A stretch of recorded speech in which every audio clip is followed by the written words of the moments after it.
wasallam. Brother Adam Ibrahim,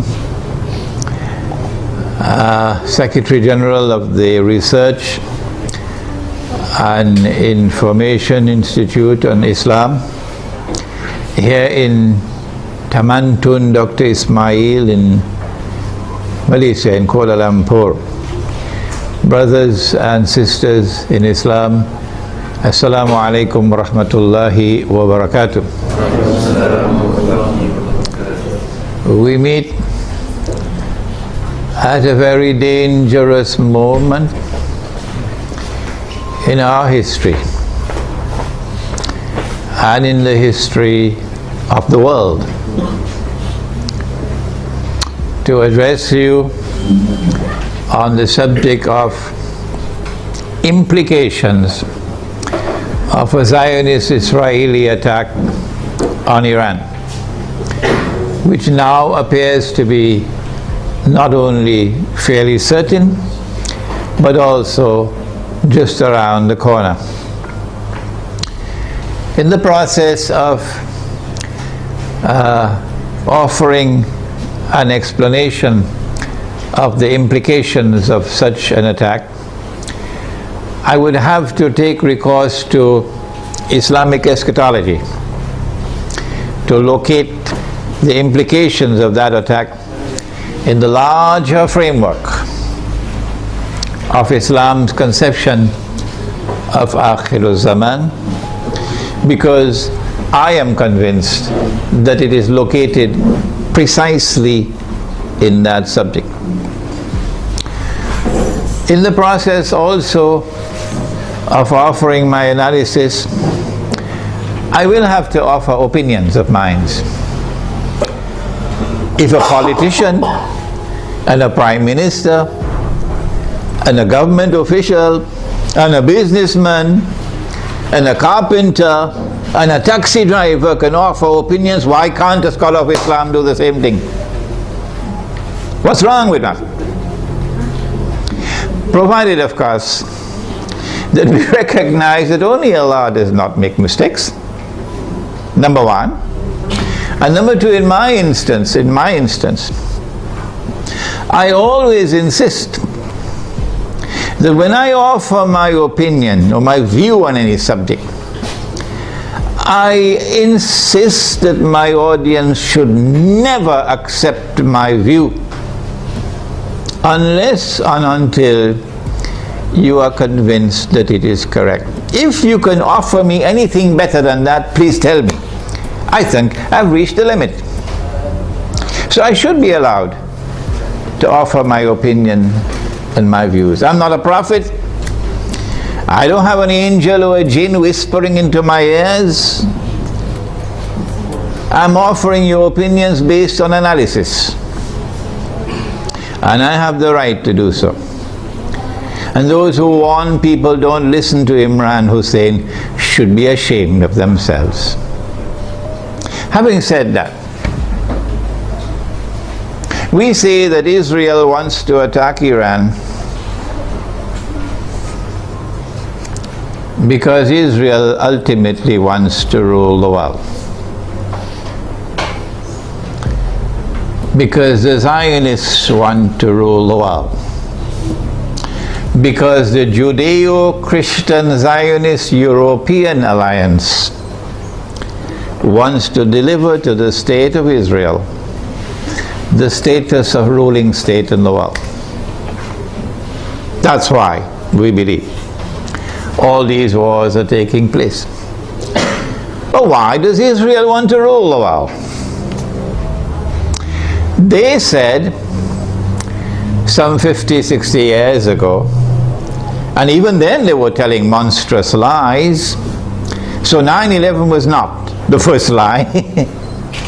They said that all that we want to do is to create a Jewish homeland in the Holy Land where Jews can live in safety and security.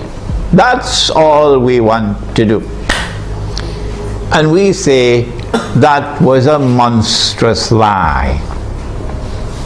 What you wanted to do was to establish a Zionist state in the Holy Land, which would seek to impersonate Holy Israel, the holy state of Israel that was established by Nabi Dawood alayhi salam, the Prophet David, and Nabi Sulaiman alayhi salam, the Prophet Solomon, and that this Zionist state of Israel would one day rule the world.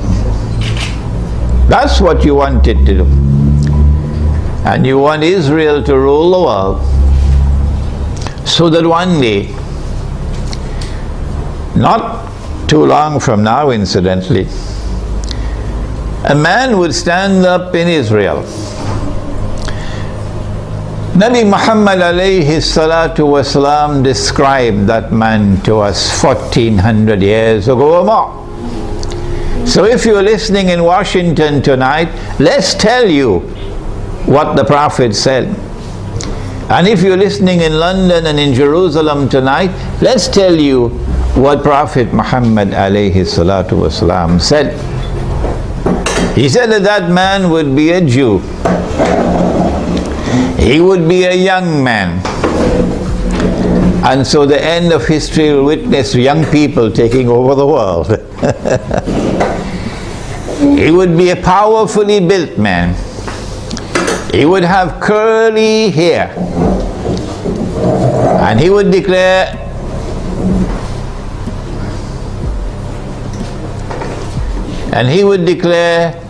I am the Messiah. But that would be a lie. The Messiah is the son of Mary. Sorry, more than that. He was the son of the Virgin Mary. There's only one virgin in the world who ever gave birth to a son and still remained a virgin. And that was Jesus, Nabi Isa alayhi salam. He is the Messiah. Muslims believe that. And most Christians believe that.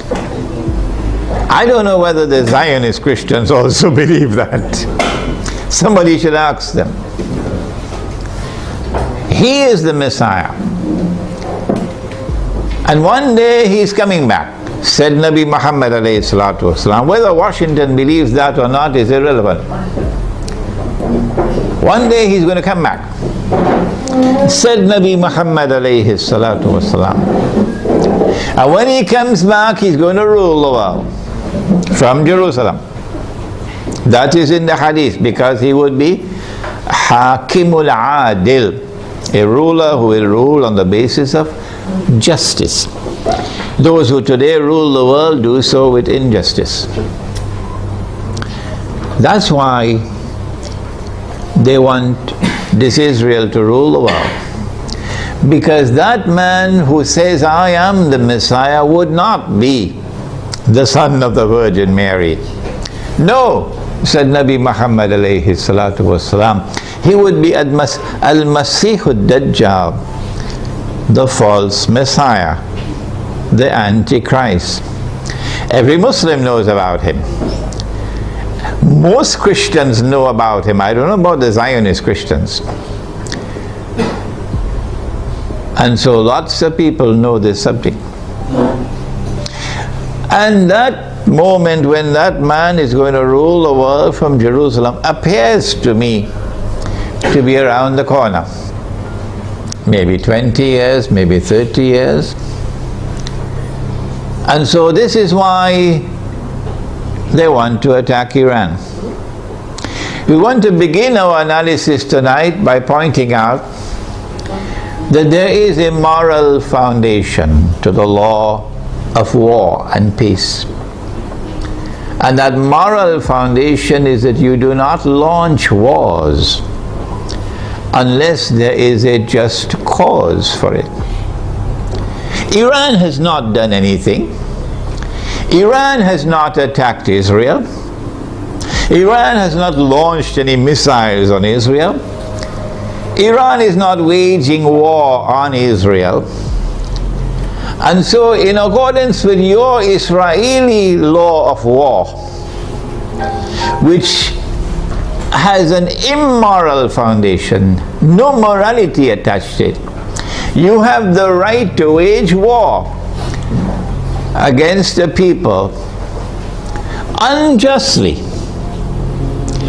And so an attack on Iran would be unjust war. It would be an act of dhulm, in using the language of the Quran, an act of wickedness. Those who launch the attack would be a people who are committing monstrous sin. But I want to say something more. To those who are beating the drums of war in the Arab world, and who are looking forward to the attack on Iran, that you are beating the drums of unjust war. And when the attack takes place, you will be committing the same sin as supporters of the war, as those who are themselves perpetrating the war. And shame on you! Shame on you, we say to you, straight to your faces, from here in Malaysia, that if you support the attack on Iran, you are supporting unjust war. You are yourselves a party of dhulm, and Allah does not provide guidance to the people who commit dhulm. One of the reasons why many Arabs, not all Arabs, not at all, but many Arabs are beating the drums of war, looking forward to an attack on Iran, is because Iran is Shia.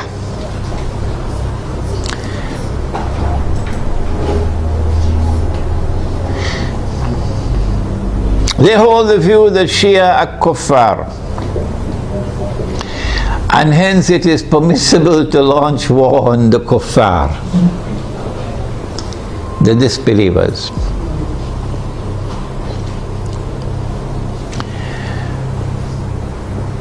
How can you come to this conclusion, the Shia are kuffar?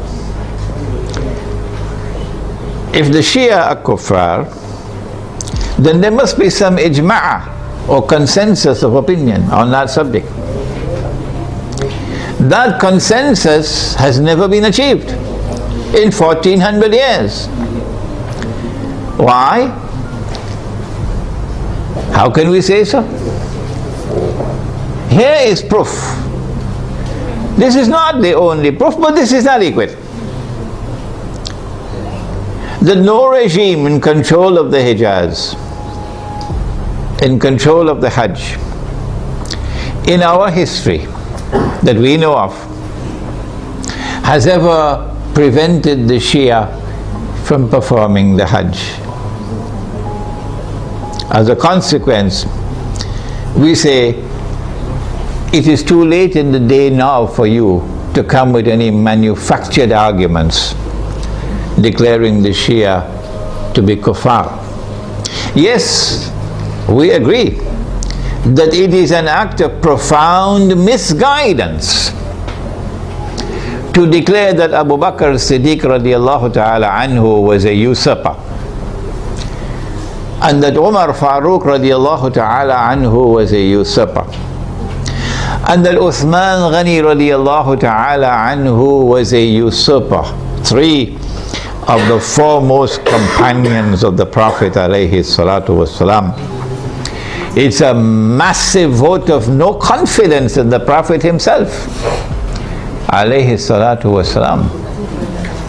And we say of those who insist that these three companions of the Prophet alayhi salatu wasalam were usurpers, we say you are profoundly misguided. But we never say that you are not Muslims. You still are our Muslim brothers. And so the argument that the Shia are kuffar and hence it is permissible to launch war on them is invalid. But secondly, does the religion of Islam say it is permissible to wage war on kuffar? Where did you learn your Islam from? Mars or Venus or Jupiter? Huh? This is the religion of Islam. Truth is from your Lord. فَمَنْ شَاءَ فَلْيُؤْمِنْ وَمَنْ شَاءَ فَلْيَكْفُرْ. Whosoever wishes is free to accept, and whosoever wishes is free to reject kufr. La ikraha fi ddin, says the Quran. There is no compulsion in matters of religion. And so you are not permitted in Islam to wage war against any people because they are kuffar. No. There is a version of Islam today which has emerged in the world, which seems to have originated in Saudi Arabia with Sheikh Muhammad Abdul Wahhab. It used to be called Wahhabi, it's now called Salafi, and I have students of mine who are Salafi, and they are my students, which can best be described as a Protestant version of Islam. Protestantism in the modern world is a conception of religion which reduces religion to texts and which interprets texts literally.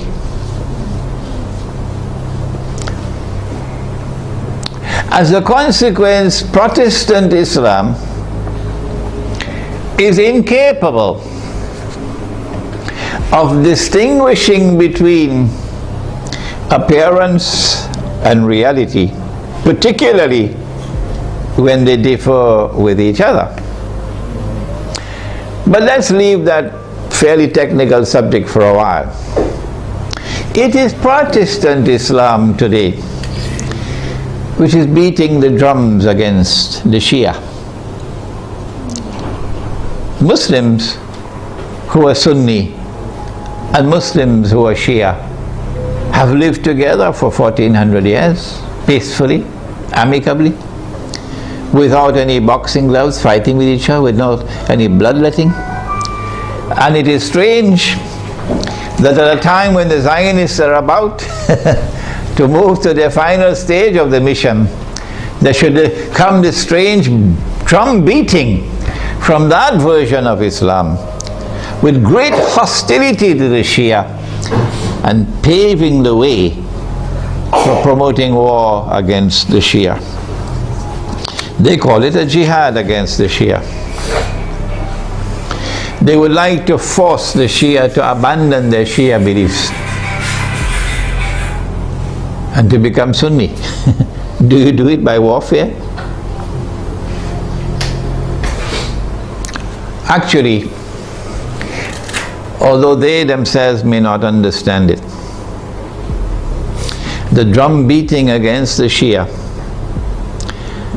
and the attack which is about to be launched on Iran is located in a larger framework in which those who are waging war on Islam are seeking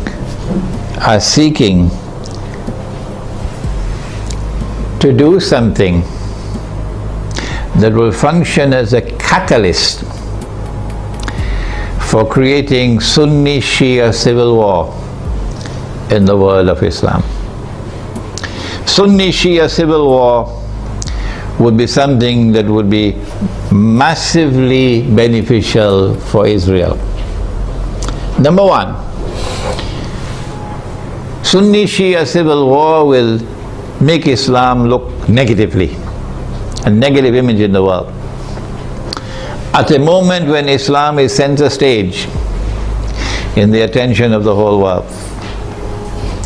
Number two, Sunni Shia civil war in Islam, Sunni versus Shia, would function as a diversion diverting attention, both Muslim and non-Muslim attention, away from the plans of the Zionists to rule the world.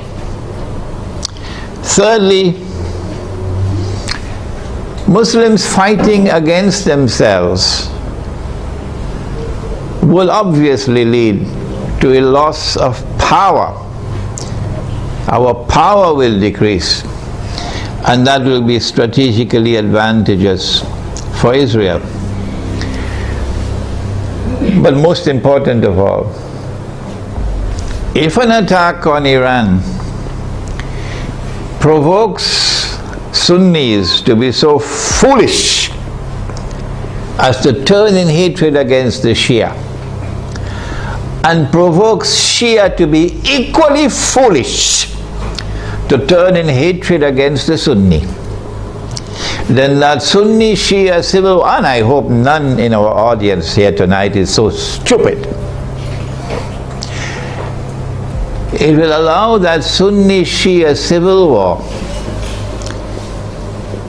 to destabilize very important parts of the world of Islam, where there are significant Shia communities living amongst the Sunnis. Before we turn to identifying those areas which can be destabilized and advantageous for Israel, let us conclude this section by asking, how should Sunni Muslims around the world, who I hope would listen to this lecture, how should Sunni Muslims respond to an unjust Israeli and NATO attack on Iran? Number one, Sunni Muslims must follow the guidance of the Quran and the guidance which has come from Nabi Muhammad alayhi salatu wasalam, and not follow CNN and Al Jazeera. And you must support the victim of aggression, walau ala anfusikum, even if the victim of aggression is not your friend. In this case, he's your Muslim brother. You must support the victim of aggression, and you must condemn the aggressor. That is the first response. Iran will be a victim of aggression, and Israel will be an aggressor. How should Pakistan respond if Israel attacks Iran? And I hope the Pakistani people are listening. How should Egypt respond if Israel attacks Iran? Pakistani Muslims and Egyptian Muslims must ensure that they, the people, don't wait on the governments and don't wait on the armed forces. The people must respond by showing massive popular support for Iran as a victim of aggression, and must clearly condemn not only those who wage war on Iran, but also those who support those who are waging war on Iran, with particular reference to the government of Saudi Arabia. Number two, so we have dealt briefly with the Sunni Shia civil war problem. War on Iran, and my gosh, look how much time has gone.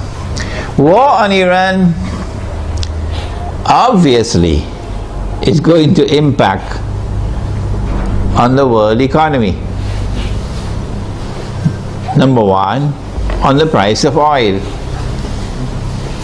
Not only because Iran is a major supplier of oil, but also because Iran is located in that basin that the Iranians call the Persian Gulf and the Arabs call the Arab Gulf, and they're still fighting over the words. This is the oil basin, and the river Euphrates enters into this basin. And Nabi Muhammad ﷺ told us 1400 years ago that the river Euphrates will uncover a mountain of gold. I suggest that you don't wait for the metal. I want to suggest to you that this is not a text to be understood literally. Protestant Islam is going to wait for a mountain of the metal. Let them wait. And we're not speaking disrespectfully of Protestant Islam. No, we're not speaking disrespectfully of the Salafis. Let me repeat it. I am not speaking disrespectfully of the Salafis, and I'm not speaking disrespectfully of their methodology or for literal interpretation of the text. All I'm saying is let them wait for the mountain of the metal. We interpret the text differently. And we say that mountain of gold is already here. And it's black gold. And it's oil. And the Prophet prophesied that they're going to fight over it. And in the end, 99 out of every 100 are going to be killed. Conventional wars don't kill 99 out of every 100. Conventional wars do not kill 99% of all combatants. This has to be nuclear war to kill 99% of all combatants. Okay? So the Persian Gulf or the Arab Gulf is waiting for nuclear attacks. The price of oil is going to shoot up because Iran can also block the Straits of Hormuz. There's Iranian territory on this side and Oman on that side. It's not difficult for Iran to block the Straits of Hormuz and disrupt the passage of oil tankers. So we can anticipate fairly confidently that the price of oil is going to escalate dramatically once the attack takes place. And the American government knows that. And that's why the American government does not want Iran to be attacked. Because the American government knows, and the Federal Reserve knows, and the bankers also know that the US dollar is going to collapse. It will not survive an Israeli attack on Iran with the price of oil shooting up through the roof. And if the US dollar collapses, of course, they're going to have to demonetize the US dollar. It will no longer be legal tender. They have to have something in place. They probably already have something to replace it, but at a fraction of its previous value. The American economy is going to collapse. Large numbers of white Americans are going to lose their wealth. And many of them are going to be listening to this lecture. There's going to be chaos in the United States when the economy collapses. There can be riots in the United States, and they're already anticipating that. And so an attack on Iran would lead to economic, financial, and monetary consequences that will be disastrous for the US economy. Israel wants to become the new ruling state in the world. And for that you have to go to my book. Would someone kindly give me a copy of Jerusalem in the Quran? You have to go to my book Jerusalem in the Quran for the Islamic eschatology. The Dajjal, when he's released on earth, will live for 40 days. The Prophet said, one day like a year, one day like a month, one day like a week, and all the rest of his days like your days.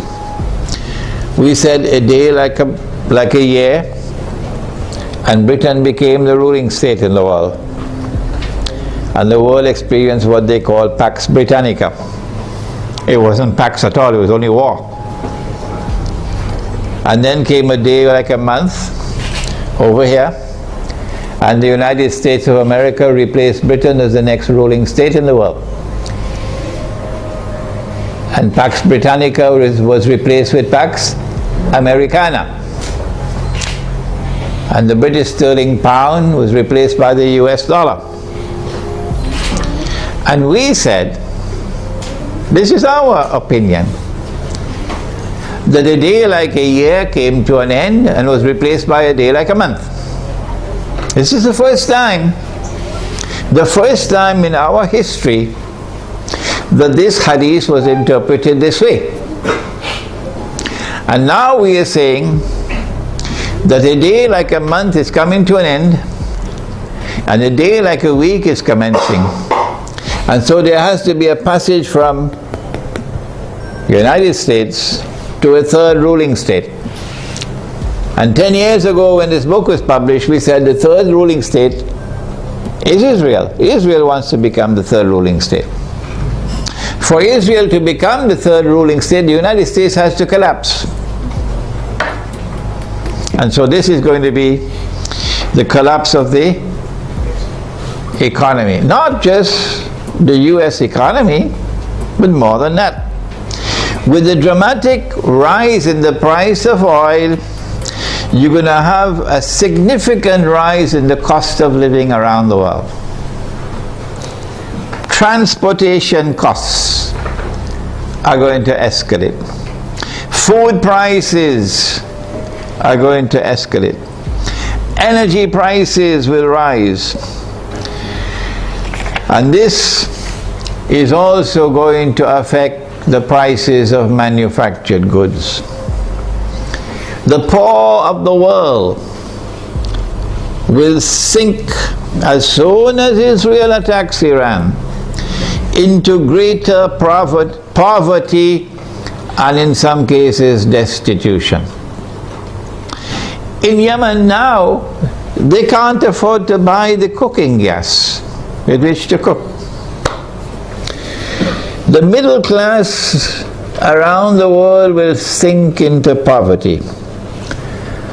And when there are so many poor, the majority of mankind in poverty, it's going to be easier. It's going to be easier to rule the world. With people who are too poor to organize themselves, to resist oppression and resist slavery. How should we respond to this impending economic collapse, financial and monetary collapse? How should we respond to the imminent rise of the cost of living around the world? How should we respond? My opinion, and I'd love to hear your opinion before we end tonight. My opinion is to go to that hadith of the Prophet sallallahu ta'ala alayhi wa sallam. He said about Akhirul Zaman, he said, if you have land, hold on to your land. You're familiar with that, aren't you? And he said, if you have animals, hold on to your animals. And then a man asks, O Messenger of Allah, what about if we have neither land nor animals? He said, sharpen your sword. Of course, CNN is going to call him a terrorist now. He said, sharpen your sword, because you're going to be dealing with chaos and anarchy and riots as people seek to survive by fighting each other for food. Where can we get land and animals to sustain ourselves in this impending collapse? The answer is certainly not in the cities. If you believe that you can survive in the cities and get land and animals in the cities, you should buy a one-way ticket to the moon. And so Egypt, I'm talking to you tonight. In Pakistan, I'm talking to you tonight. Listen to me and get out of the cities. 20 million people in a city, 15 million people in a city. Who's going to feed them? Where are you going to get your food from? What's going to be the price of that food? Get out of the cities while still there is time. Go to the countryside. Go to where rain falls. Go to where there is water. And produce your own food.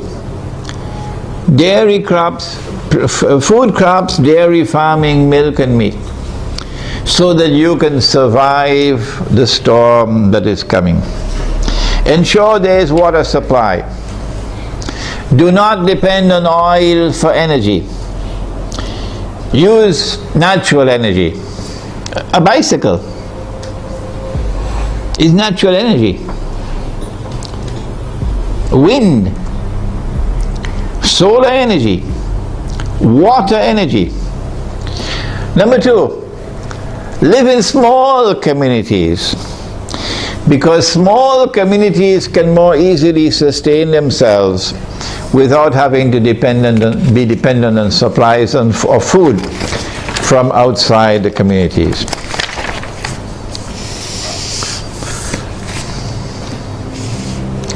We now return to Pakistan.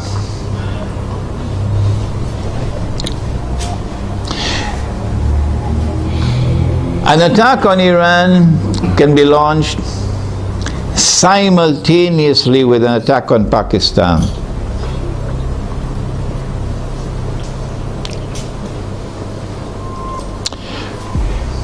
The purpose would be to eliminate Pakistan from the nuclear club.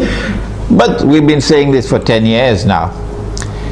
When the attack on America took place in September 2001, we produced a booklet 2 months later, a Muslim response to the attack on America. That booklet is on my website. And in that booklet we said that those who planned and executed 9/11 had as their ultimate target Pakistan. And they put the blame on Afghanistan so that they could put their troops in Afghanistan so that they'll be advantageously located for moving in on the final target, which is Pakistan. Why Pakistan? Why is Pakistan so important? The answer is Pakistan is a member of the nuclear club. It is the only Muslim country which possesses nuclear weapons. And according to the Bible of the Zionists, no Muslim country must be able to defend itself. The Zionist Bible says that no Muslim country must have nuclear weapons. But the Zionist Bible says Israel can have as many nuclear weapons as it wants. And Israel should be able to also use its nuclear weapons according to their moral law. And because Pakistan has nuclear weapons, Pakistan has to be denuclearized. Their strategy for denuclearizing Pakistan appeared to me 10 years ago to be to try to so destabilize Pakistan that there may be civil war in Pakistan, and then use that civil war as an excuse that we have to save the world from a nuclear holocaust. We have to save the world from nuclear weapons landing in the hands of terrorists. And so we have a mission. For the sake of mankind, we have to attack and invade Pakistan and destroy the nuclear plants in Pakistan and destroy the nuclear weapons in Pakistan, and also break up Pakistan into bits and pieces so it can never rise again. When that happens, of course, we must have a Zionist friend to take over and control all the pieces. And it is time for Muslims around the world to recognize, including Muslims in Iran, that Israel's most strategic partner, most strategic ally in the world today, after the United States, is India, with Saudi Arabia neck and neck behind India.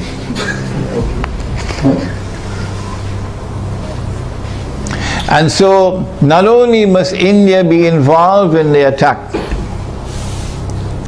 but also when the attack takes place on Pakistan, and if it succeeds, then in the sequel it is India who must now control the region on Israel's behalf.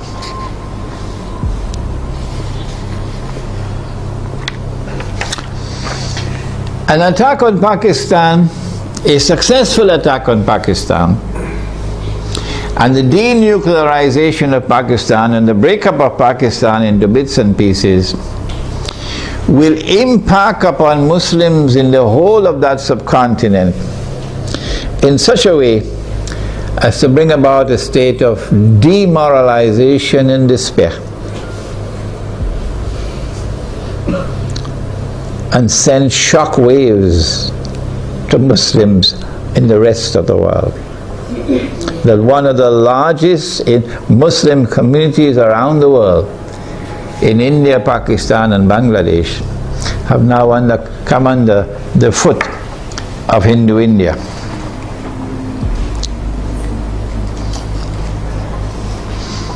So India will rule the entire South Asia with NATO in control in Afghanistan. What should Pakistan do at a time like this late hour?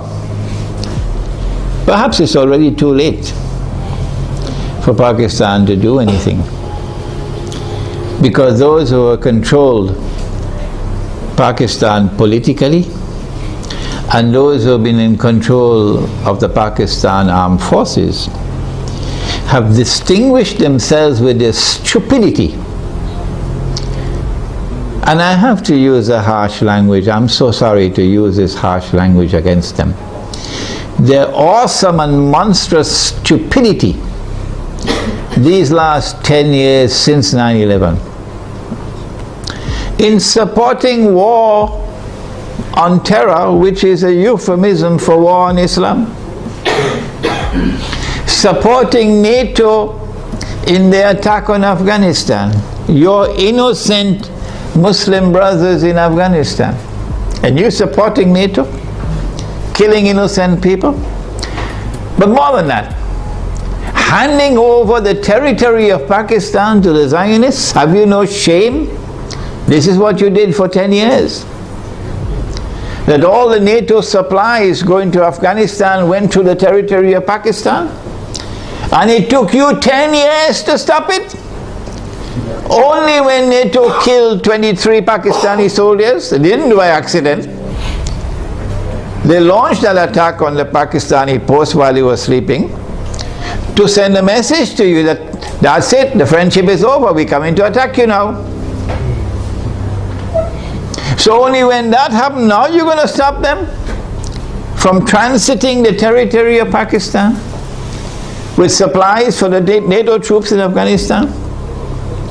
How could you be so stupid to hand over 3 military bases in Pakistan to the United States so that drones could go and from above, pilotless drones, and killing our people innocently? And now, when the knife is about to cut your throat, only now you're waking up. When the attack on Pakistan takes place, I think they already know what's going to happen. So all of these Pakistani Zionists, I call them Zionists, probably already have their suitcases packed. Like they did it in Saigon. And they'll all be flying to Miami and to Los Angeles and to New York to spend the rest of their miserable lives. These traitors. But I'm not talking about them tonight. I'm talking about the Pakistani people, as poor as they may be. In their poverty, they still love Islam. And they hate the government of the United States, which has been committing aggression and oppression with deception after deception. Feelings in Pakistan have reached fever pitch. They know in Pakistan the attack is coming. My advice tonight to them, if it is not too late, I don't know, what can you do?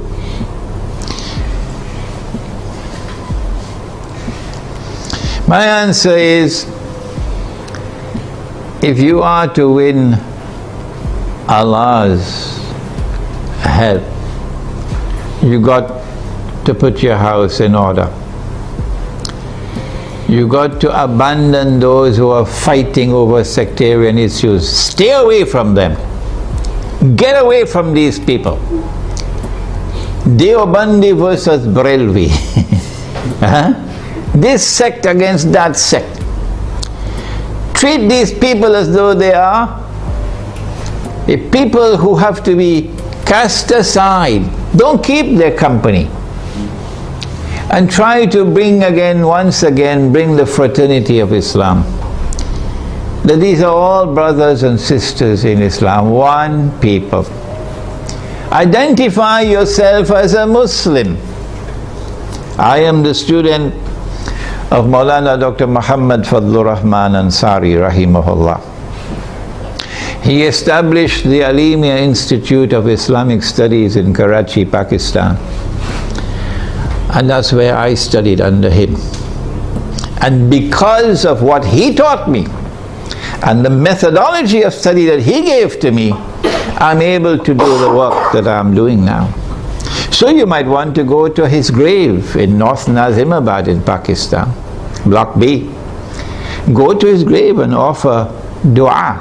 This is halal, this is permissible.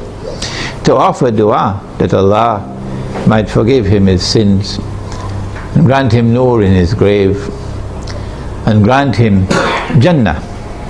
Ameen. Maulana Fadlur Rahman Ansari rahimahullah never joined in the sectarian warfare in Pakistan. Never. And he established the Alimia Institute as a non-sectarian institute. He was not Deobandi and the institute was not Deobandi. He was not Barelvi and the institute was not Barelvi. Let me repeat that to those who are now controlling the institute, where I studied and where I was once the principal. He established an institute which was neither Deobandi, nor Barelvi, nor Ahli Hadith, nor Wahhabi. It was Muslim. And he said himself, I am not Deobandi, I am not Barelvi, I am not Ahli Hadith, I am not Wahhabi, I am Muslim. That's his statement. And that's the way out for Pakistan today. To get out of this cancer of sectarian warfare. Number two, Allah made riba haram. Pakistan is miserably poor today because of riba. The paper that you're using as money in Pakistan, the rupee, is bogus, it's fraudulent, it's utterly haram, and it's a vehicle of riba.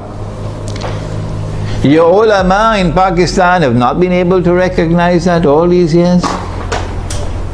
Go look for those scholars of Islam in Pakistan who can recognize that paper to be bogus and fraudulent and haram, who can recognize so-called Islamic banking to be delivering riba through the back door,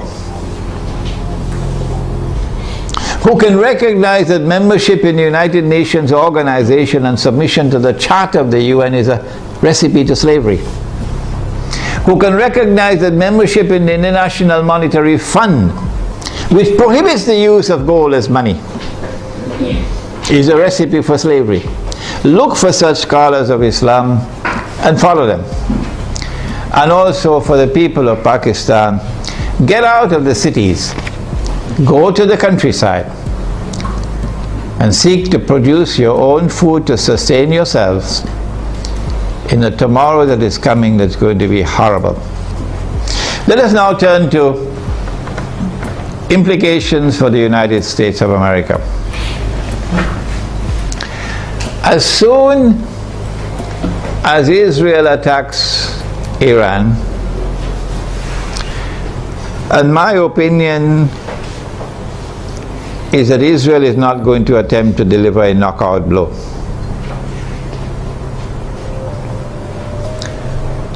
Israel will attack Iran in order to commence wars that she hopes will follow one after the other.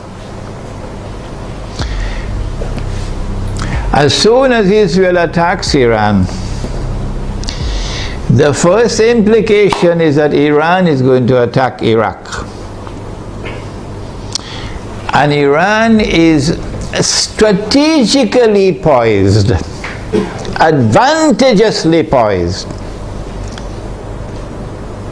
to attack the United States in Iraq. As soon as Iran is attacked, Shias around the world are going to respond with solidarity with Iran. And that includes the majority population of Iraq, which is Shia. What about the Sunni in Iraq? The Sunnis are waging a war against the United States. They want to get the United States out of Iraq. And if Iran attacks Iraq, the Sunnis are going to also intensify their attacks on the United States. And so the United States is going to be in a no-win situation in Iraq. You'll be facing enemies fighting you on all sides with no friends around you, none. I don't think, and I hope and pray, I don't think that NATO will succeed in getting the Turkish government to act so stupidly to attack Iran. I don't think it's going to happen. No. And let us pray that the Turkish government is not ruled by fools. And so NATO and the United States in particular are going to be faced with war in Iraq that they cannot win. And they can lose. They can lose. And this is what Israel wants. This is what Israel wants. But there's another battlefront I want to turn to now. And this is where we need our military analysts. I wish we had some here tonight. That Iran is also likely to attack Bahrain. And it should not be difficult for Iran to take Bahrain. Bahrain cannot stand up to an attack from Iran. Bahrain is just across the water from Iran. I am suggesting to you that Iran is going to attack and take Bahrain. And if and when Iran attacks and takes Bahrain, then there's a causeway between Bahrain and Saudi Arabia where you can drive back and forth. The road will be clear to Saudi Arabia.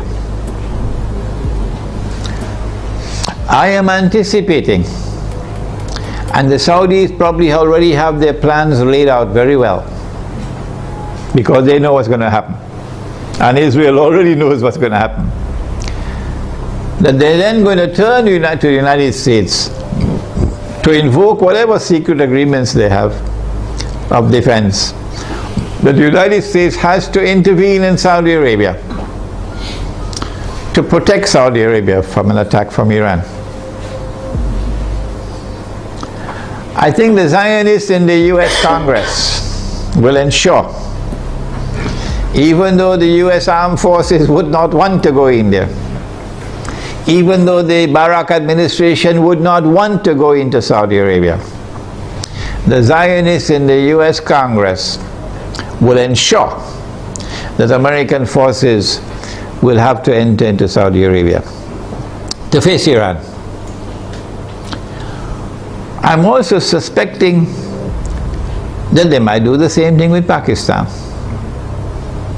to force the Pakistani political leadership and military leadership to follow some secret agreement they probably already have, to bring Pakistani troops into Saudi Arabia to face Iran. If that happens, number one consequence will be the United States will be facing two fronts where they're going to lose the war. The first front will be Iraq, and the second front will be Saudi Arabia. And Pakistan will be facing defeat in Saudi Arabia and civil war in Pakistan. In order to save the United States from defeat, Israel will have to intervene. And so history will repeat itself for those who have been reading Jerusalem in the Quran. In order for the passage from Pax Britannica to Pax Americana to take place, you remember? The First World War had to take place. And in the First World War, the Germans brought in their submarines. And Britain, the island, was marooned, surrounded by German submarines. And Britain would have lost the war. And at that critical moment, the Zionists then brought the United States into the war, despite the efforts of men like Henry Ford. And when the United States entered into the war, then Britain was saved from defeat. But the consequence of that was that Britain was no longer the ruling state in the world. And the transfer of power from Britain to the United States was well on the way as a consequence of that First World War. So I am suggesting to you that the planning that is now taking place is a repeat of what happened then. That they're setting a trap for the United States, so that the United States is going to be led to a situation where it's going to be facing defeat in Iraq and in Saudi Arabia. These are my opinions, you don't have to accept them. And only one power in that region could intervene to save the United States from defeat, and that is Israel. And that would be the bell being rung.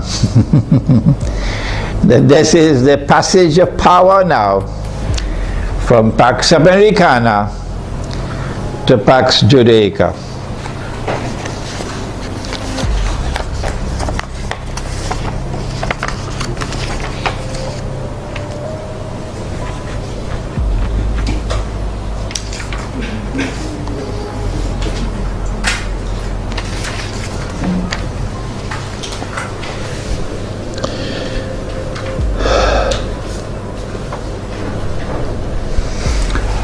This is the Islamic eschatological dimension to the analysis that a day which is like a month will now be coming to an end, and a day which is like a week, according to the Hadith, will now be beginning. The Protestant version of Islam, which is the Salafi version, insists that somewhere on earth, we just have to search, maybe somewhere behind Greenland, you're going to find a place on earth where a day will be like a year. So my answer is, well, keep on searching. Keep on searching. And I'm not speaking scornfully, that's not my way. I am not speaking in any derogative way, disrespectful way. That is not my style. No. I have the right to say, however, this is your methodology, so keep on searching. We have interpreted the text differently. This is our interpretation. And we have insisted time and again that no one should accept our interpretation unless and until you are convinced that it is correct. We said a day like a year is a different dimension of space and time than the one in which we live. So to a day like a month, and so to a day like a week. But Dajjal is here on earth, but you can't see him. Only when a day which is like a week comes to an end, after Israel has ruled the world for a day which is like a week, only then would Dajjal appear in our world as a human being, as a young man, powerfully built, curly hair and so on, to rule the world from Jerusalem. And so our Islamic eschatological analysis is that the United States is being led with a controlled demolition of the US dollar, not happening by accident. A controlled demolition of the US economy is not happening by accident. And a trap being set for the United States militarily, so that the United States can no longer be recognized as the ruling state in the world, and Israel can replace them. I want to end now by turning to two actors, and we thank Allah that He created both Gog and Magog. If He had created Gog alone, we would have been in a lot of trouble now. But He created both Gog and Magog. And He gave both the Gog and Magog the power that none can fight them except Allah Himself. So if Gog and Magog turn against each other, they'll destroy each other, wouldn't they? If you do not understand the subject, I have a book at the back entitled An Islamic View of Gog and Magog in the Modern World. And again, as usual, the Salafis are rejecting that book. Imran Hosein is misguided. I think that for Russia and for China, an Israeli attack on Iran, particularly if it involves the use of nuclear weapons, would be recognized as a threshold being crossed. That so long as you did not cross that threshold, Russia and China were prepared to go along and continue. In the Security Council of the United Nations, for example, cooperating and collaborating where possible in managing the affairs of the world. But once you cross that threshold, the implication for Russia and China is that you have crossed the point of no return. And that an attack on Iran is now going to inevitably lead to world war.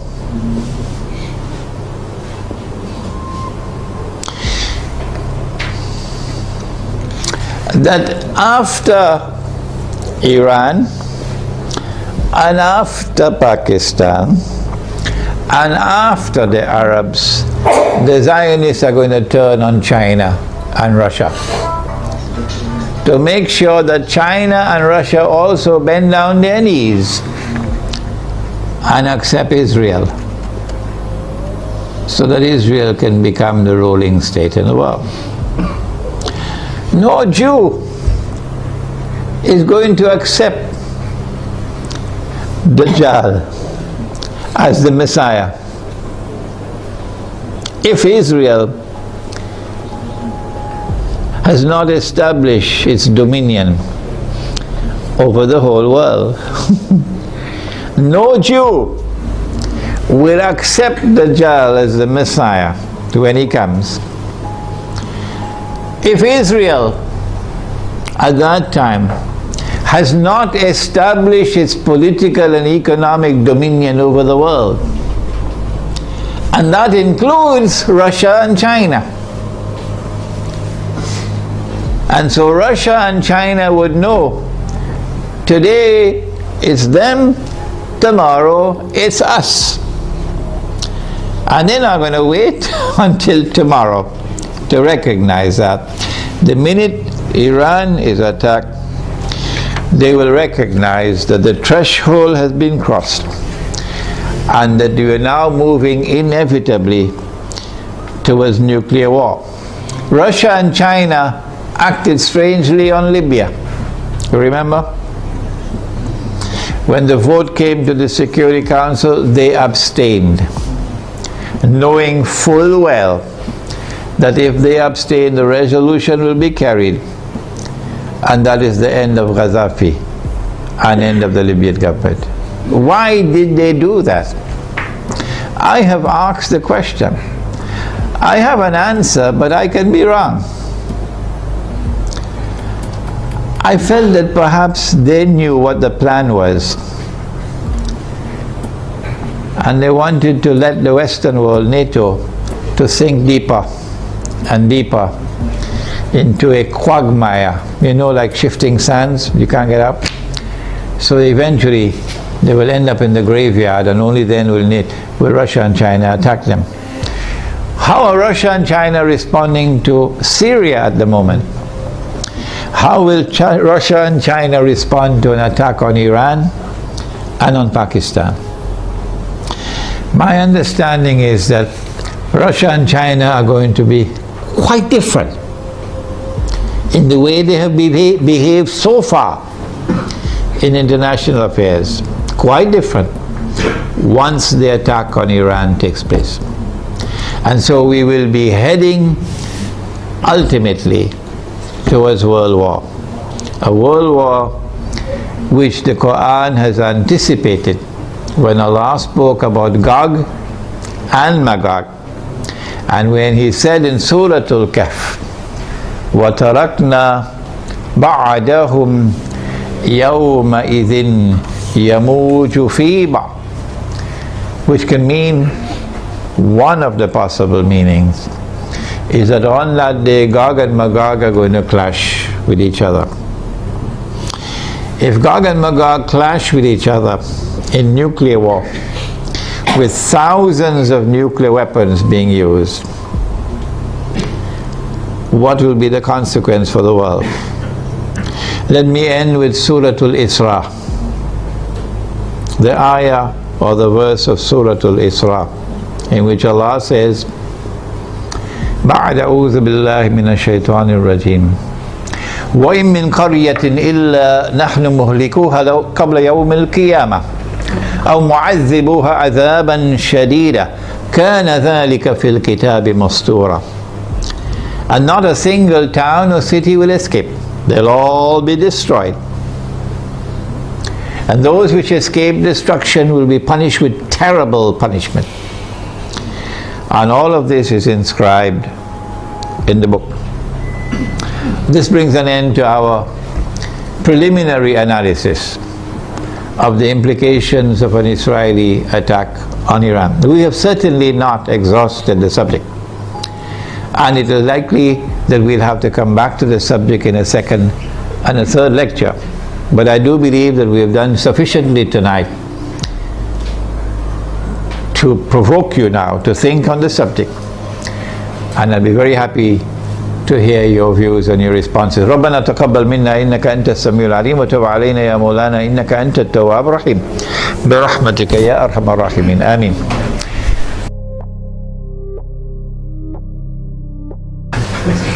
The question is, how do I view the response of the Pakistan Armed Forces now when the curtain is about to be drawn and NATO has already sent, by Federal Express, they sent a message to Pakistan, we're coming for you now. That's the message when they kill the soldiers. They're coming for you now. And now, now the Pakistan Armed Forces, because now of course it's too late to do anything else, they say, okay, we will not allow NATO to transit Pakistan. And we're going to take back this base that we gave you so you could kill the people in Afghanistan. And you have 15 days to vacate the base. No, I'm not impressed. I'm not impressed. I think a lot of the generals have tickets to Miami because they know that they're going to be lynched. I hope they're listening to me, because the Pakistani people love Islam. And the Pakistani people are very, very angry with those who have betrayed them and betrayed Pakistan and betrayed the Ummah. Flying first class to Washington anytime Washington calls them for consultation. So I'm not impressed at all. People who have betrayed Allah and His Messenger, and now at the last moment, now you're trying to save face. I'm not impressed.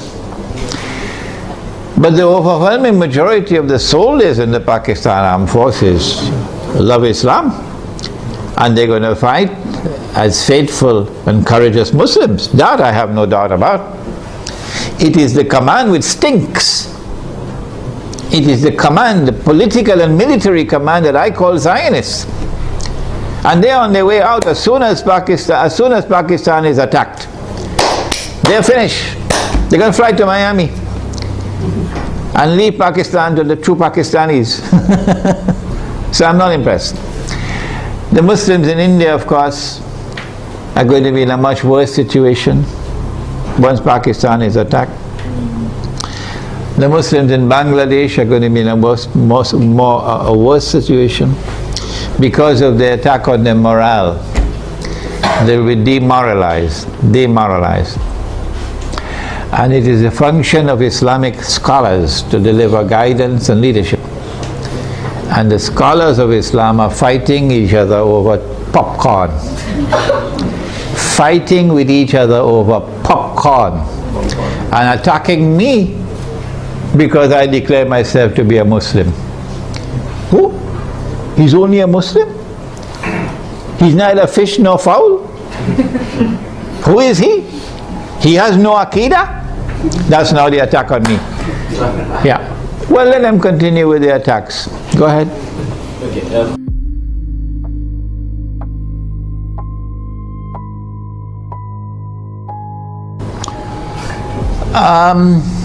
The question is whether the world is going to come to an end, Armageddon, the war of all wars, which will destroy most of humanity. Is it going to take place next year, 2012? No, I don't think so. No, I don't think so. I mean, Israel will wage war on Iran. I believe that 2012 will witness the commencement of a series of wars, one after the other. And Singapore knows that very well. And these series of wars, once they are commenced, they're not going to stop until Israel replaces the United States as the ruling state in the world. I do not anticipate the clash of Gog and Magog, meaning the Russian-led alliance against the American-led alliance, which will destroy every town and city.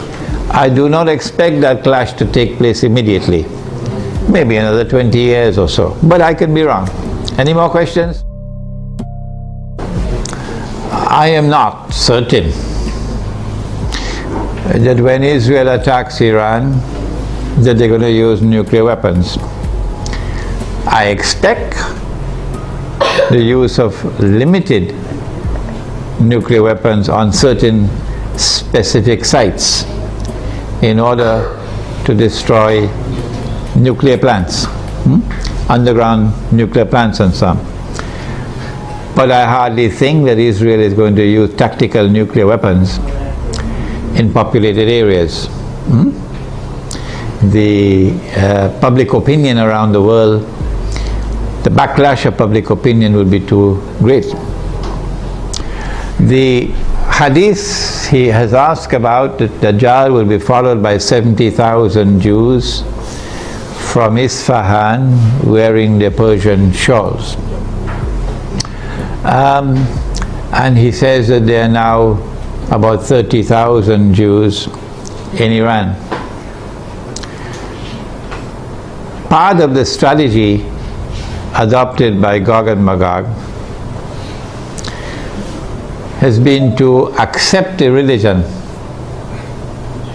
The Khaza, for example, accepted Judaism. And so the world witnessed for the first time the unique phenomenon of something called a European Jew. Prior to this, the only Jews that there were in the world were Semitic Jews, Semites. The Europeans are not Semites. But when the Khaza accepted Judaism, this is a historical fact, they accepted Judaism, the European Jews came into being. And the Quran accepts as a Jew whoever claims to be a Jew. You may not be an Israelite, but if you declare yourself to be a Jew, then we accept you as a Jew. And so when the Prophet said, alayhi salatu wasalam, that you're going to fight the Jews and you're going to defeat them, and at that time the stones and the trees will speak, and they will say, there's a Muslim, there's a Jew hiding behind me, come and kill him. He's not referring to any Israelite Jew alone, referring to all Jews, European Jews as well as Israelite Jews. 40,000 Jews from Isfahan, therefore, could be Jews both Israelite or non-Israelite. Sometimes, 70,000, sorry. Sometimes when the hadith uses a figure, it uses it figuratively, can't get the pronunciation, as a figure of speech. For example, a man asked the Prophet ﷺ, which is the first masjid which was built. He said the Kaaba. And then he asked which was the second masjid which was built. He said Masjid al-Aqsa in Jerusalem. And then he asked how much time elapsed between the two. He said 40 years. 40 years for a few thousand years? 40 years for a few thousand years between this one and that one? How could it be 40 years? So sometimes the hadith will use a number as a figure of speech. It does not therefore have to be understood literally. One of the reasons for the attack on Iran, this question now allows me to expand my analysis, is because the Zionists want to get rid of the present government in Iran. You can choose to believe what you want, but I accept that the present government of Iran is sincere in its opposition to Israel and its support of the Palestinians. You can choose to believe what you want, that's your business. This is my opinion. My view is that one of the reasons for the attack on Iran would be to bring about regime change in Iran. The present regime in Iran is not a militantly Shia regime waging Shia-Sunni sectarian war. No. The present regime in Iran is willing to establish fraternal ties with Sunnis. Yes, they do not permit any Sunni masjid to be established in Iran. So Sunnis in Iran do not have Salatul Jummah, they have to go to the masjid under the Shia control. And that of course is something we don't agree with. But that's not a cause for taking up guns and fighting them. No.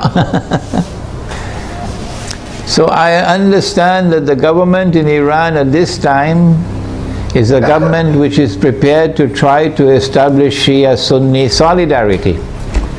This is my view. And this is something inimical to Zionist interests. The Zionists would like to direct the Shia world in a direction of confrontation with Sunnis. And for that, you need to have regime change in Iran. And if they succeed in that regime change by attacking Iran, they will want a new regime to emerge in Iran, which will be militantly sectarian and facilitate the emergence of a civil war between Shia and Sunni. At that time, if this succeeds, then I believe we'll see the fulfillment of this hadith about Dajjal being followed by 70,000 Jews from Isfahan wearing their Persian shawls. Any more questions?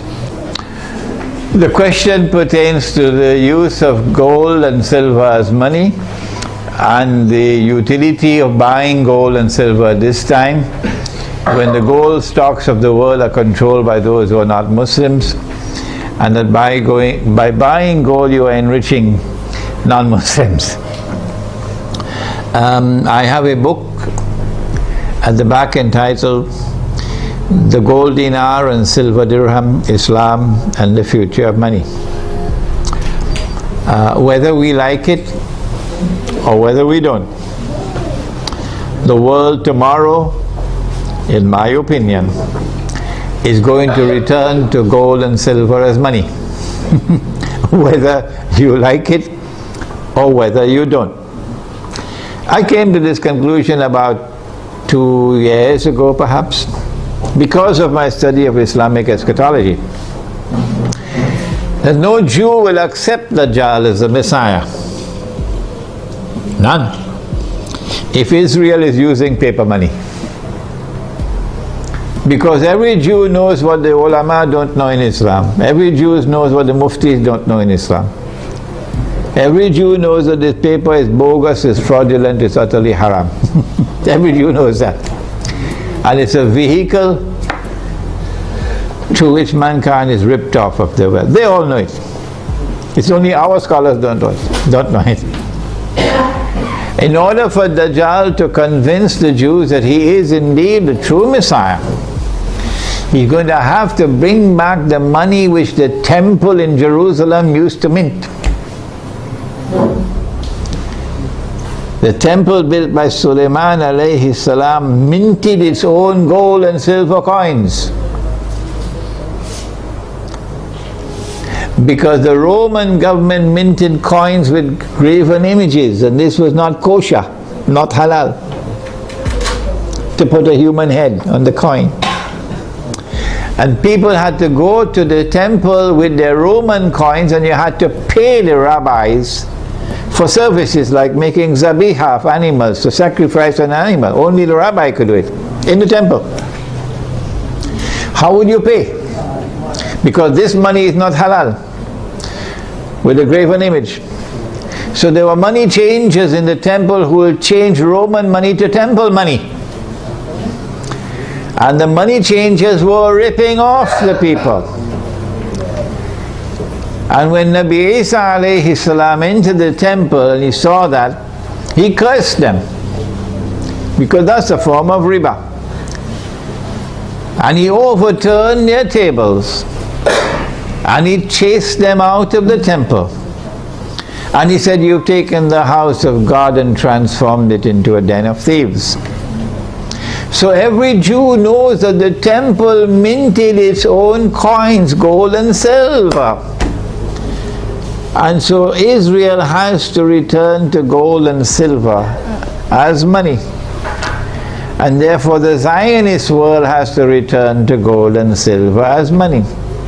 And when they do, guess what the world of Islam will do? The muftis are going to wake up. And they're going to say, yes, this is halal money.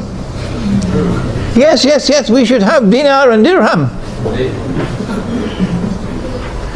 I have prayed to Allah to beg Him to take me away from the world. I don't want to live to see that day, because the shame and the disgrace will be too great for me. the shame and the disgrace as a Muslim for me would be too great. On that day, when they have brought back dinar and dirham as money, and only then do our people wake up. But I also pray to Allah for something else, to keep all those muftis and all those scholars alive on that day. Keep them alive, even if you have to bring them on a stretcher, keep them alive, so that they will witness the shame and disgrace on that day. Those who today, up to this day, they are not prepared to say that this paper money is bogus, it's fraudulent, it's utterly haram. Keep them alive to that day. So whether we like it or whether we don't, gold and silver is coming back as money. Secondly, if I am correct that this paper is bogus and fraudulent and haram, you read my book at the back, The Gold Dinar and Silver Dirham, Islam and the Future of Money, and listen to my lectures on the subject Islam and the International Monetary System. If I am correct, then every transaction involving the use of this paper is haram. Every transaction. So you pay your zakat, it won't be accepted. You give charity, it won't be accepted. You have nikah and you give the dowry, it won't be accepted. You use this to perform your hajj, it won't be accepted. Every transaction will be haram. Well, then what do? You have to return to halal money. Halal money is first and foremost dinar and dirham. In the event that dinar and dirham are in short supply in a market, then halal money would be commodities of food consumption, which are in abundant supply in the market, which have a shelf life, and which has intrinsic value created by Allah Himself.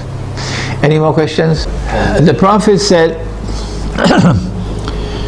that the time will come when you will not be able to find a single person in all of mankind who will not be consuming riba. Are you aware of this?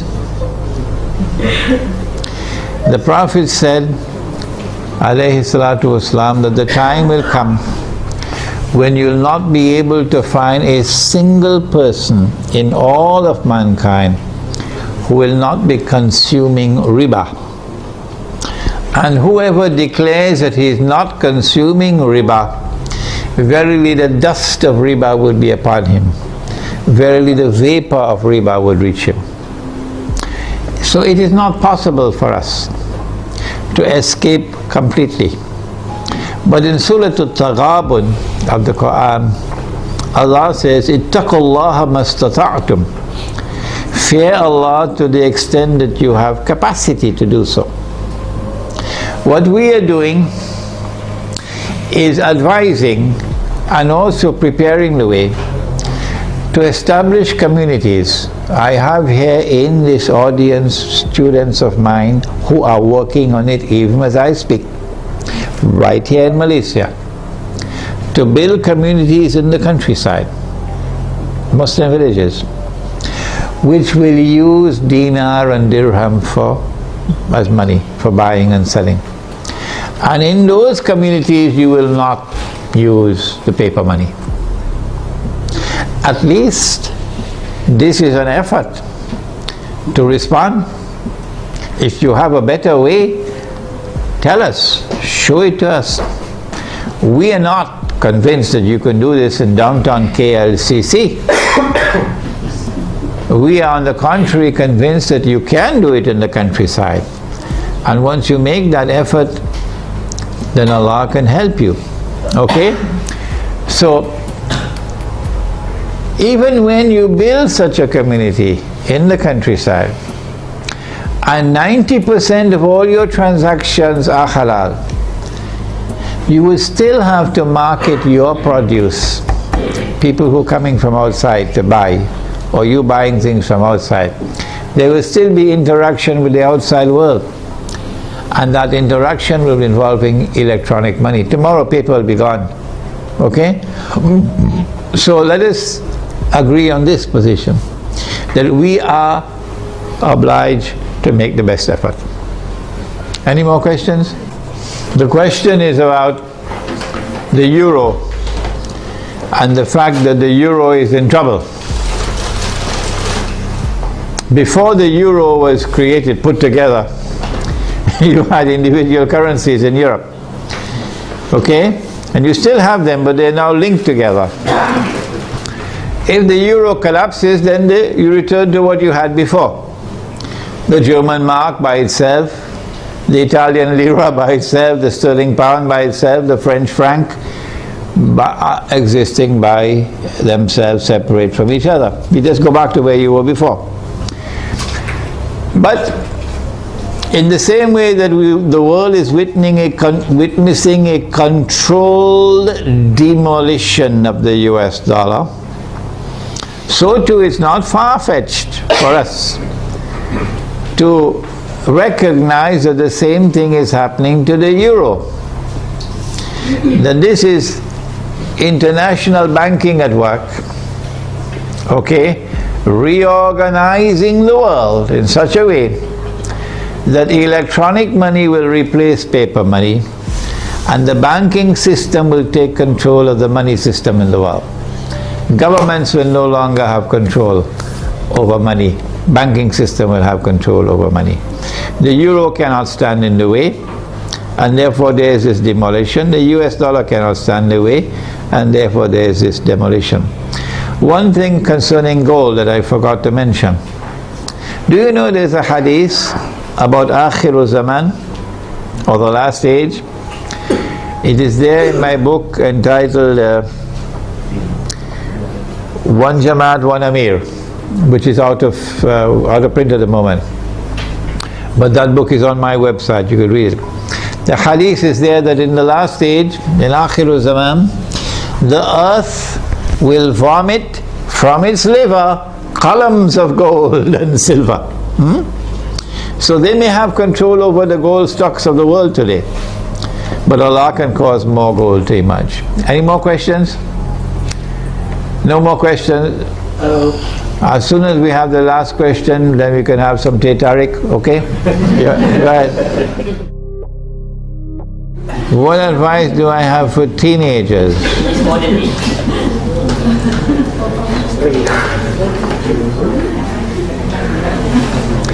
He said that Dajjal will be a young man. A young man. And I said, based on that hadith, that tomorrow the young people are going to rule the world. Today, when I buy some, I don't know whether you've ever heard the word. It's a word that is very strange in my vocabulary. I never heard it before 10 years ago. Something called top up. Top up. Yeah, top up. Yeah. So when I buy this strange thing called top up, I have to ask the fellow to put in the money for me, because I don't know how to do it, and I'm really not interested in learning how to do it. If you make the mistake of sending me a text message, you'll wait a couple of years to get a reply. Because I don't know how to send text messages, and I don't want to learn to make sense. I do not want to learn. I have enough misery in my life answering 100 emails every day. Why should I make my life more miserable? With text messages. The young people are the ones who are going to be technologically literate. And all the people will behave the way I'm behaving. So young people are going to rule the world and run the world tomorrow, as the world becomes more technologically interlinked. So young people have a strategic role to play in the world which is now coming into being. Because at that stage of youth it is easier for them to learn to learn these things of technology. But Surah Al-Kahf of the Quran has delivered to us a very important guideline, and that is that the ones who will show the greatest understanding of Dajjal, the quickest understanding of Dajjal, and the ones who will display the best backbone.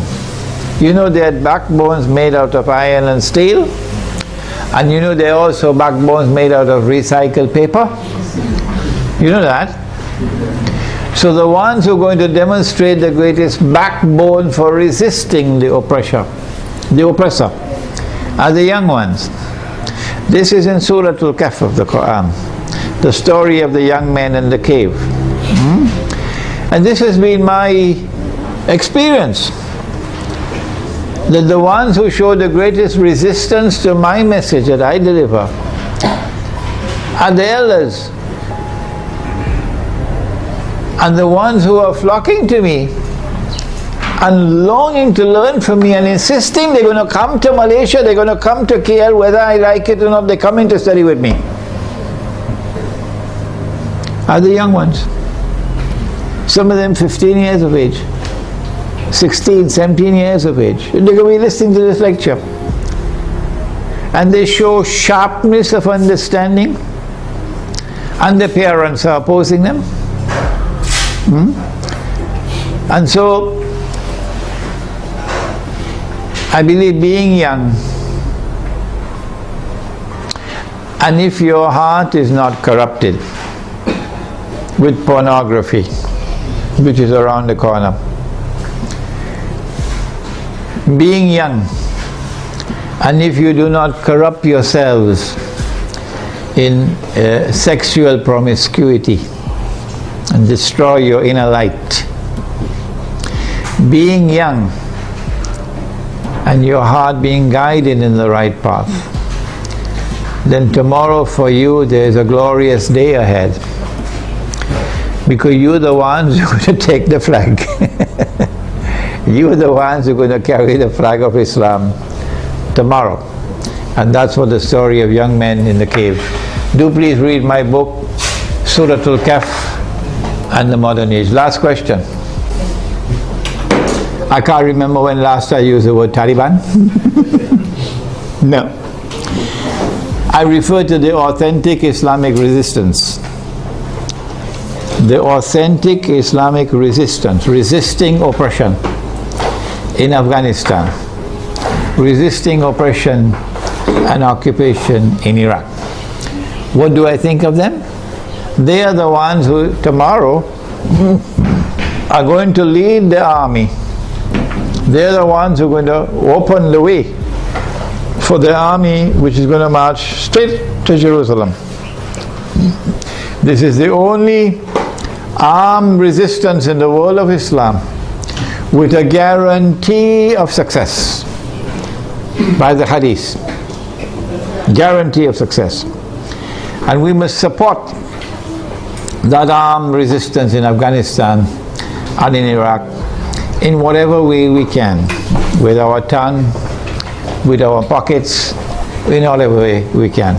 All right, that's enough for tonight. Wednesday night at the Tanaga International University. Tanaga National? International Islamic Congress. No. Tanaga National. At the Tanaga National University in Bangi. At the same time, 8 o'clock. And the topic is Islam, the United Nations and the New World Order. And then on Saturday, the last one, at UIE in Gombak, on the coming financial crash. It's a seminar with Dr. Mira and myself taking the whole of the Saturday morning. ربنا تقبل منا إنك أنت السميع العليم وتب علينا يا مولانا إنك أنت التواب الرحيم اللهم أنت السلام ومنك السلام تبارك ربنا وتعاليت يا ذا الجلال والإكرام اللهم أرنا الحق حقا وارزقنا اتباعه وأرنا الباطل باطلا وارزقنا اجتنابه اللهم أرنا الأشياء كما هي. اللهم إنك عفو كريم تحب العفو فاعف عنا يا كريم. اللهم إنا نعوذ بك من عذاب القبر ومن عذاب النار، ونعوذ بك من فتنة المحيا والممات ومن فتنة المسيح الدجال. وصلى الله تعالى على خير خلقه محمد وعلى آله وعلى أصحابه أجمعين برحمتك يا أرحم الراحمين. آمين.